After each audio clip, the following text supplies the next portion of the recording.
190 million pound, वो वैसे रकम उससे कुछ कम है, वो पता नहीं 190 क्यों उसको लिख देते हैं, हालांकि फैसले के अंदर भी वो जिस एक्चुअल रकम का जिक्र है 190 मिलियन पाउंड नहीं है।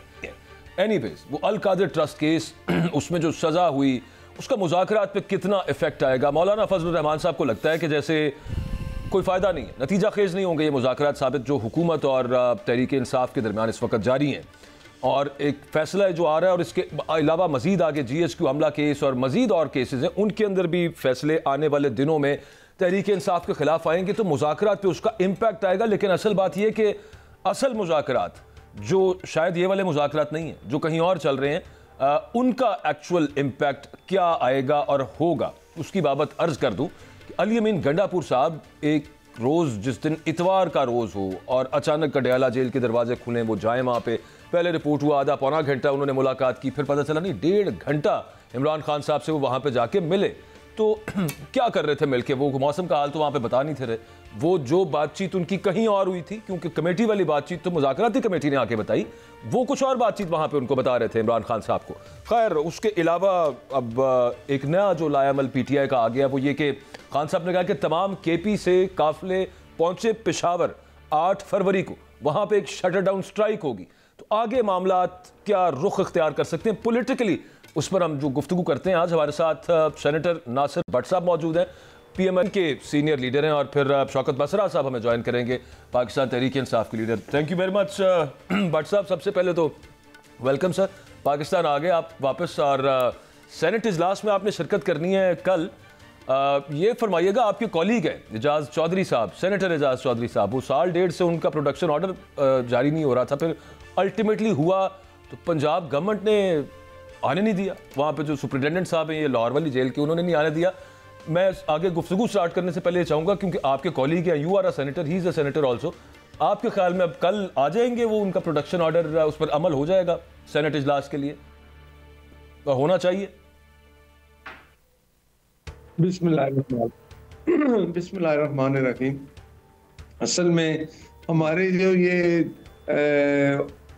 तारीख है ना, इसमें जब प्रोडक्शन ऑर्डर किसी के होते हैं तो उसमें ये बिल्कुल नहीं इस पे अमल होता था। PTI दौर में आपको पता है कि जितने हमारे सिरांत आते थे, लेकिन ये होना चाहिए, उस पे चेयरमैन सेनेट ने उन्होंने बड़ा एक्शन लिया है, और मेरा ख्याल है कि शायद कल वो आए और आना चाहिए, चाहे वो अपोजिशन है चाहे हुकूमत है।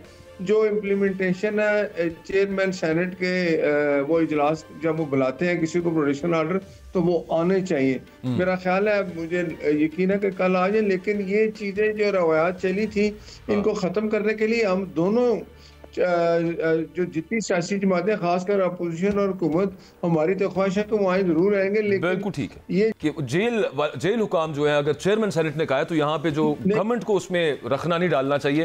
खैर भट्ट साहब, आगे ये जो मुज़ाकरात की बात है, एक वो जो हुकूमत और PTI के दरमियान ओपनली हो रहे हैं मुज़ाकरात, और दूसरा मैं जो अर्ज़ कर रहा था जिसके बारे में लोग बात करते हैं, असल जगह पर जो मुज़ाकरात हो रहे हैं, जो बातचीत कहीं और भी चल रही है, उससे आपको कोई परेशानी तो नहीं है हुकूमत को? देखिए, हमें कोई परेशानी नहीं है।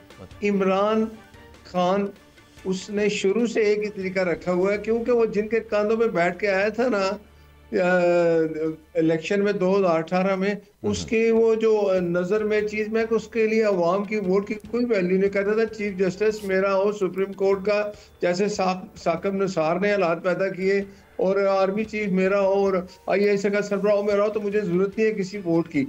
अब अगर वो इधर ही चल रहा है तो वो किधर गया इमरान खान का कि मैं जी एब्सोल्युटली नॉट करूंगा। अब तो अमेरिका की तरफ वो देख रहा है, ये मान ले, लिख देते उसमें जब उनके। अच्छा, अभी तो आज की बात करें तो ये इल्जाम तो आप पे है, आपकी जमात पे है ना, ये इल्जाम आप फॉर्म 47 का इल्जाम आपकी जमात पे है।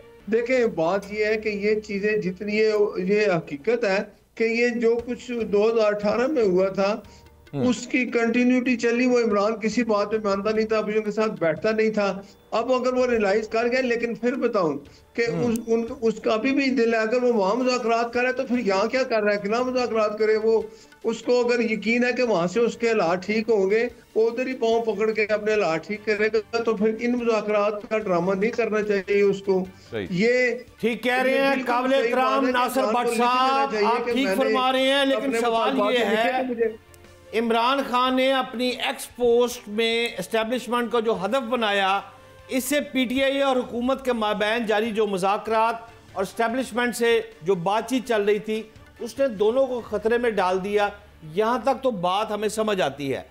अब मुस्लिम लीग नून जो है वो भी अंदिया दे रही है कि ये मुज़ाकरात जो है ये नहीं होने, कम मिट्टी पाओ। पूछना ये चाहता हूं हुजूर भट्ट साहब, काबिल एहतराम भट्ट साहब, ये पूछना चाहता हूं ये क्यों कौम को बेवकूफ बनाया जा रहा है? मुज़ाकरात में तो है ही कुछ नहीं, होने ही नहीं।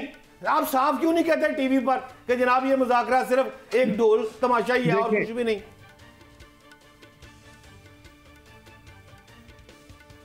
देखे, हुकूमत तो सिंसियर है मुज़ाकरात करने, लेकिन उसका बैरिस्टर गौर ने आके ऐलानिया कहा जी मेरी आर्मी चीफ से मुलाकात हो गया, वहाँ हमारे मुज़ाकरात हो रहे हैं। तो अगर वो मुज़ाकरात उसने वहीं करने हैं तो फिर वहाँ मुज़ाकरात करें। मुझे यकीन नहीं है कि वहाँ उसके मुज़ाकरात हो रहे हैं। ये नहीं कहा भट्ट साहब कि मुज़ाकरात हो रहे हैं, वहाँ पे मुलाकात हुई है, ये मुज़ाकरात हो रही है, ये तो उन्होंने नहीं कहा। उन्होंने कहा कि हमारी मुलाकात हुई है 2 आर्मी की चीफ से 2 दफा, लेकिन मुझे ये यकीन नहीं है। ये इमरान खान इस पे भी अगर वो एक नैरेटिव बना रहा है और ये अपने लोगों को बताया, लिख के दे देता उसमें उसके जो कहते हैं ना कि उसे चार्टर ऑफ डिमांड थी, उसमें लिख देता कि मुझे आप उधर लाहौर भेज दो, मुझे पेशावर भेज दो, मेरे मुज़ाकरात होते, लिख देता। हम उसका भी कौम को पता चल जाता। इमरान खान का एक ही एजेंडा है कि मैं आर्मी चीफ से बात करके वहाँ माफ़ी मांगूं और ये कहूँ जी कि मैं आपके साथ हूँ, मैं आपका ताबेदार हूँ।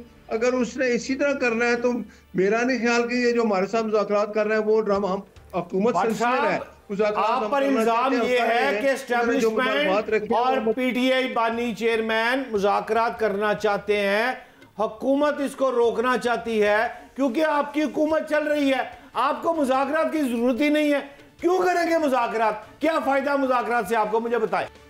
हमारे देखे ना जो मुल्क के हालात हैं, जिस तरह की दहशत गर्दी हो रही है, हम तो चाहते हैं कि हम जो अपोजिशन है उसके साथ बैठ के, सारी अपोजिशन के साथ बैठ के हुकूमत मुज़ाकरात करें। जो मुश्किलात है पाकिस्तानी अवाम की, ये जो जिस तरह के हालात है उसके उनको बेहतर करने के लिए तो हमें सब इकट्ठा होना चाहिए। लेकिन इमरान का ये एजेंडा नहीं है। बाहर बयान और देता है, अंदर जाके वो पाँव ही पकड़ता है। वो शुरू से पाँव पकड़ रहा है कि मुझे फिर ले आओ, मुझे एक्सेप्ट कर लो, मैं गलती मान रहा हूँ, माफी मांग रहा हूँ। उसका यही एजेंडा है। जो उसने मुज़ाकरात, अगर वो सिंसियर होता है ना तो उन मुज़ाकरात में मौलाना फजल रहमान साहब को शामिल करता, महमूद खान चकजई को शामिल करता जो अपोजिशन में है, लेकिन उसने ऐसा नहीं किया। उसने जो जमात में बंदे रखे हैं सिर्फ इसलिए रखे कि आप मेरी बात करो, कमीशन बनाने वाला हुकूमत ने बनाना, वज़ीर आज़म हाउस से बनना है हुजूर वाला, उसमें फजल रहमान साहब ने करना क्या है? अदालत चलें, वक्त का एक मसला है। Thank you very much.